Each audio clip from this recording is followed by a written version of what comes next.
안녕하세요. 캐나다 이민 현황과 주요 소식을 정리해드리는 둥지TV 머슬리 뉴스입니다. 첫 번째는 6월 이민 선발 현황입니다.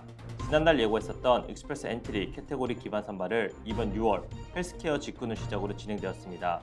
우선 일반 익스프레스 엔트리는 6월 8일과 6월 27일 두 차례에 걸쳐서 486점으로 각각 4,800명과 4,300명을 선발이 있었고, 이어 처음 시행된 캐테고리 선발은 6월 28일 헬스케어 직군에서 총 500명을 476점으로 초청했습니다. 많은 기대를 했던 첫 캐테고리 선발 점수는 기존 일반 선발과 크게 차이가 나지 않는 결과를 보여주었습니다. 헬스케어 직군은 높은 연봉과 영어 고득점자가 많기에 이와 같은 결과가 나온 것으로 보입니다. 이어 BC PNP 현황을 보겠습니다. PNP는 6월 4차례 발표가 있었습니다. 13일과 27일엔 일반 선발과 타겟 드로우가 함께 발표되었고, 6일과 20일에는 타겟 드로우만 진행되었습니다. 테크는 6월 6일과 20일 두 차례 선발이 있었는데, 이전 선발과 같이 90점으로 100명대 초청을 이어갔으며 ECU와 헬스케어는 4번에 걸쳐 모두 발표되었습니다. 점수는 60점으로 모두 동일하며 최대 30명까지 초청하였습니다. Other Priority Occupation은 6월 13일을 제외하고 총 3번 발표가 되었으며 마찬가지로 모두 같은 점수인 60점을 기록했고, 이전과 동일하게 5명 미만의 인원을 초청했습니다. 제너럴 드로우는 총 2회 발표되었는데 점수는 104점에서 106점으로 상승했고, 초청 인원은 170명에서 130명으로 다소 줄었습니다. 두 번째, 익스프레스 엔트리 캐테고리 기반 선발 자세한 상하 발표입니다. 지난 6월 1일 드디어 익스프레스 엔트리 캐테고리 기반 선발 시행과 관련한 자세한 사항이 발표되었습니다. 작년부터 해당 이민 프로그램을 새롭게 적용한다는 내용은 꾸준히 이민국에 고지해 왔는데요. 드디어 그 윤곽이 6월 초 밝혀져 이목이 집중되었습니다. 새롭게 시행되는 2023년의 익스프레스 엔트리 캐테고리 기반 선발은 프랑스어 능력자를 포함해 5개의 직업군을 지정해 따로 점수 순서대로 초청장을 보낸다는 것으로, 해당 직업은 헬스케어, STEM, 기술직, 운송직을 비롯해 농업과 농식품업으로 구성됩니다.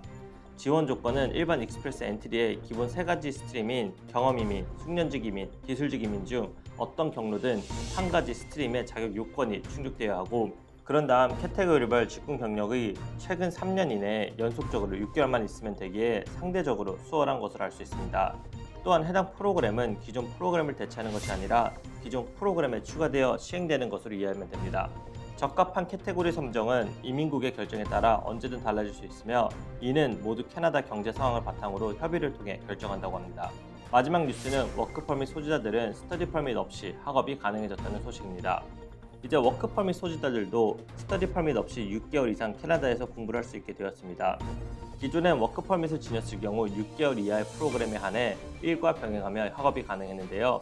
만약 추가로 공부를 하기 원한다면 필히 스터디 퍼밋을 발급받아야 했습니다.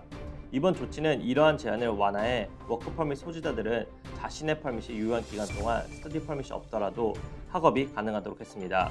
단 이는 임시 조치로 2023년 6월 27일부터 향후 3년간 시행될 것이며, 워크퍼밋 유효기간보다 더 긴 기간 동안 공부를 하고 싶다면 스터디 퍼밋을 꼭 발급받아야만 합니다.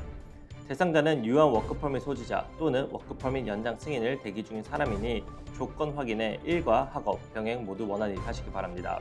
작년부터 꾸준히 언급했던 익스프레스 엔트리 캐테고리 기반 선발의 상세 내용이 발표되고, 또 그 첫 선발이 시작된 바쁜 6월이 지나갔습니다. 이렇게 벌써 2023년에 반이 지나갔는데요. 이민국이 목표한 대로 캐나다에 필요한 인재를 빠르게 받아들이는 방향으로 이민 프로그램이 더욱 적극적인 역할을 할 것으로 보입니다. 또한 캐나다 임시 거주자를 위한 여러 조치들이 지속적으로 개정되어 시행되는 중인데요.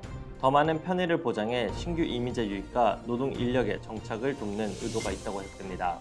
하지만 여전히 새로운 이민 제도와 관련한 정확한 분석은 캐테고리 기반 선발이 몇 차례 더 진행되어야 알 수 있을 것이라 보이는데요. 다음 뉴스를 통해 좀 더 정확한 분석해 보도록 하겠습니다.